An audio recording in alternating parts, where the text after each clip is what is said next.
তো বন্ধুরা, ধোঁয়া যখন নির্গত হয়েছে এর মানে হলো আগুন কোথাও না কোথাও তো লেগেইছে। আর যদি আগুন লেগে থাকে তাহলে এর কারণও অবশ্যই থাকবে। আসলে বন্ধুরা, আগুন লেগেছে ইউরোপের মধ্যে। এর কারণ হলো গত 2 মাসে ভারত যেই সফলতা অর্জন করেছে অর্থ ব্যবস্থাতে, যা থেকে জিডিপি ক্রমাগতই বৃদ্ধি পেয়েছে। ভারতের স্টক মার্কেট $4 ট্রিলিয়ন ব্যারিয়ারকে ভেঙে দিয়েছে, যার জন্য পুরো ইউরোপ আশ্চর্য।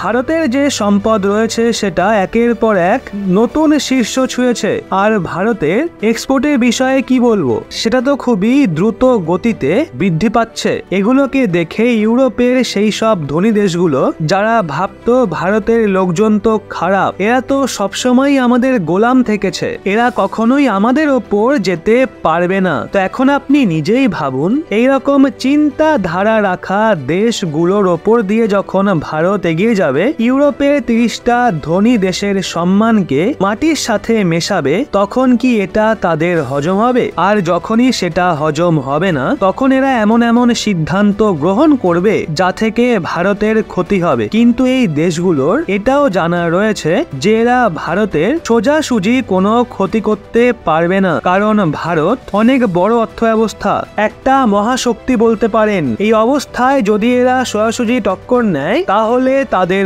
ভবিষ্যতে দ্বিগুণ বেশি ক্ষতি হবে। এদের কাছে একটা বড় সুযোগ রয়েছে যে ভারতের থেকে টাকা ইনকাম করার, সেই স্বপ্ন তখন তাদের মাটির সাথে মিশে যাবে। এই জন্য তারা সোজা হাত দিয়ে কান না ধরে পেছন দিয়ে ধরার চেষ্টায় রয়েছে। এর মানে হলো ভারতের ইনডিরেক্ট ক্ষতি করার চেষ্টা করছে। সেটা কিভাবে, সেটা আমি আপনাদের বিস্তারিতভাবে জানিয়ে রাখি। বন্ধুরা, আপনি স্ক্রিনে রিপোর্ট দেখুন।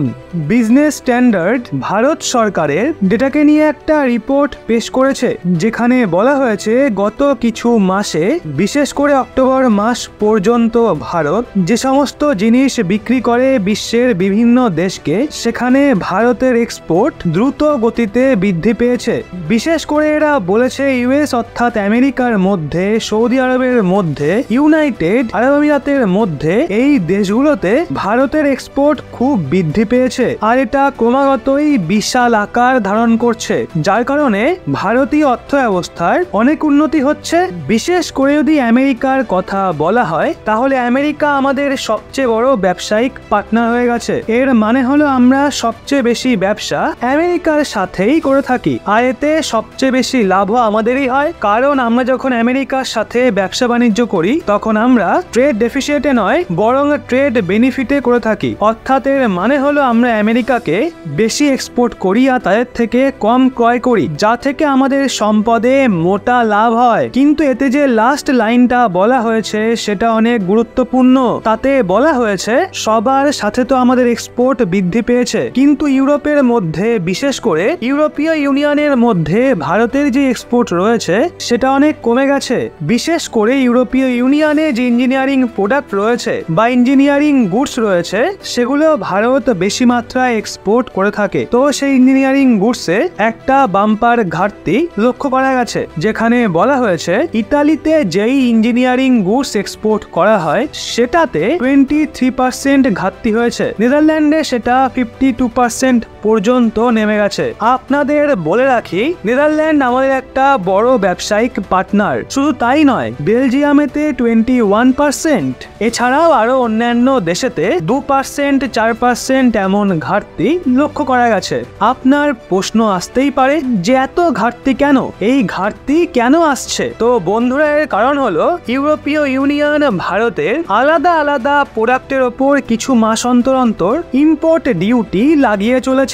যেখানে কিছুদিন আগেই ভারতের যে ইঞ্জিনিয়ারিং গুডস রয়েছে তার ওপর ইম্পোর্ট ডিউটি লাগিয়ে দিয়েছে, অর্থাৎ এর ওপর ট্যাক্স লাগিয়ে দিয়েছে। এজন্য মার্কেটে বাকি প্রোডাক্টের তুলনায় আমাদের প্রোডাক্টের দাম বেশি হয়ে যায়, কারণ এরা আমাদের জিনিসের ওপর ট্যাক্স লাগিয়ে দিয়েছে। যে এখন আপনারা নিজেরাই ভাবুন, আপনি মার্কেটে একটা জিনিস কিনতে গেছেন, দুটো কোম্পানির জিনিস সেখানে রয়েছে, প্রথমটার দাম 100 টাকা এবং অন্যটার ওপর 10 টাকা ট্যাক্স চাপানো হয়েছে, সেটার দাম 110 টাকা। এখন আপনি তো কাস্টমার, তখন আপনি কেন 110 টাকার জিনিসটা কিনবেন? তখন তো আপনি 100 টাকারটাই নেবেন, তাই না? এটাই হচ্ছে ইউরোপে ভারতীয় প্রোডাক্টের সাথে ট্যাক্সের কারণে ভারতীয় জিনিসপত্রের দাম বৃদ্ধি পেয়ে যাচ্ছে, যার জন্য তার বিক্রি অনেকটা কমে যাচ্ছে। আপনাদের মধ্যে অনেক লোক বলবে, ইউরোপীয় ইউনিয়ন এমনি এমনি তো আর ট্যাক্স লাগাচ্ছে না, নিশ্চয়ই কিছু ভেবেচিন্তেই লাগিয়েছে। তো চলুন আপনাদের সেটাও বুঝিয়ে দিচ্ছি। এই ইম্পোর্ট ডিউটি ট্যাক্স লাগানোর পেছনে কারণ হলো কার্বন ট্যাক্স।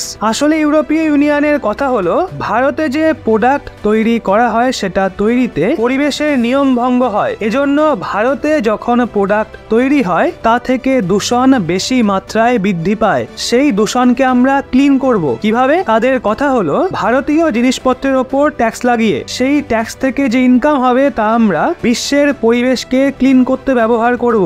আর এখানে সবচেয়ে গুরুত্বপূর্ণ কথা হলো, চীনের মধ্যে কার্বন এমিশন 30% হয়ে থাকে, ইউনাইটেড স্টেটের মধ্যে 15% আর ইউরোপীয় ইউনিয়নের মধ্যে 9%। আর এই তিনটে দেশের পরেই আসে ভারতের নাম। কিন্তু শুধুমাত্র এখানে ট্যাক্স লাগানো হয়েছে ভারতের ওপর, আর অন্য কোনো দেশের ওপর ট্যাক্স লাগানো হয়নি। যেমন চীন, আমেরিকা, ইউরোপীয় ইউনিয়নের ওপর হয়নি লাগানো। এখানে শুধুমাত্র ভারতকে টার্গেট করা হয়েছে। কিন্তু এর জন্য আমাদের কি চিন্তায় পড়ে যাওয়া উচিত? একদমই না, কারণ ভারত সরকার এই সমস্যার সমাধান করতেও লেগে পড়েছে। স্ক্রিনের মধ্যে আপনি দেখতে পাচ্ছেন ভারতের মন্ত্রী পীযূষ গোয়েল মহাশয়, তিনি পরিষ্কার জানিয়ে দিয়েছেন এই ধরনের আনফেয়ার ট্যাক্সকে আমরা একদমই মানব না। পরিষ্কার বলা হয়েছে, যদি এরা সোজাভাবে ট্যাক্স না সরায় তাহলে ভারত সরকারের কাছেও বিকল্প পদ্ধতি রয়েছে। ইউরোপের দেশগুলো যে ভারতে মোটা ইনকাম করার চিন্তা ভাবনা করছে, ভারতের বৃদ্ধিপ্রাপ্ত অর্থ ব্যবস্থাকে কাজে লাগিয়ে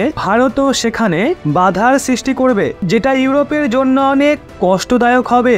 এই অবস্থায় ভারত একবার তাদের সাথে কথাবার্তা বলতে চায়। যদি কথাবার্তার মাধ্যমে সবকিছু ঠিক হয়ে যায় তাহলে ঠিক আছে, নয়তো ভারত অন্য পদক্ষেপ গ্রহণ করতে বাধ্য হবে। এখন বন্ধুরা, ইউরোপীয় ইউনিয়নের এমন আনফেয়ার ডিসিশন নিয়ে আপনাদের কি মতামত নিচে কমেন্টে অবশ্যই জানান। আর এরকমই লেটেস্ট ইনফরমেটিভ ভিডিও পেতে চোখ রাখুন রহস্য বাংলার পর্দায়।